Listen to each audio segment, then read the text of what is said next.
Zic? Le mulțumesc tuturor celor care mi-au trimis pe Facebook urări de la mulți ani.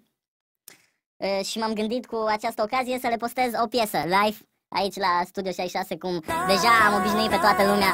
Eli Hip Hop de Timișoara 5.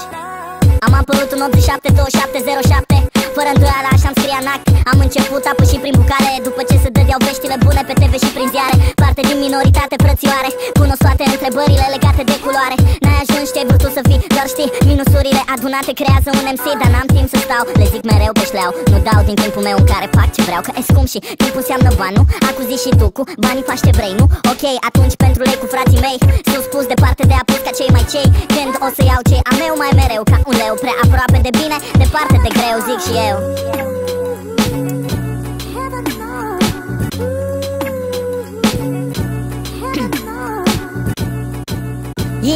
Lucrez fără încetare, să ajung la partea mea de paradis și n-am răbdare. Nu mi-ajunge ce mi-oferă doar o simplă floare. Vreau culoare, fitare, frățioare, strânge din dinți și n-arăta că doare. Fac rap, asta m-a determinat să încep să nu înțep pentru bani. Fac ce pot pentru fani, mă las dus verbal că-mi place sunetul. Nu zic nu, visez la o casă în Malibu, cum știi și tu. Vreau să dispar ca Iosefini prin vrajă, copiii mei să se joace cu delfinii pe plajă. E greu să crezi că poți să ai tot ce vrei, dar ambiția nu mă lasă în pană de idei. Știu că au trecut 6 ani grei, ca 6 lingouri, și încă mai visez la sume cu 6 zerouri. Printre fum de sensii mă manifest în extensii. Stau chill pe beat și nu mă agit ca Pepsi, sunt Eli.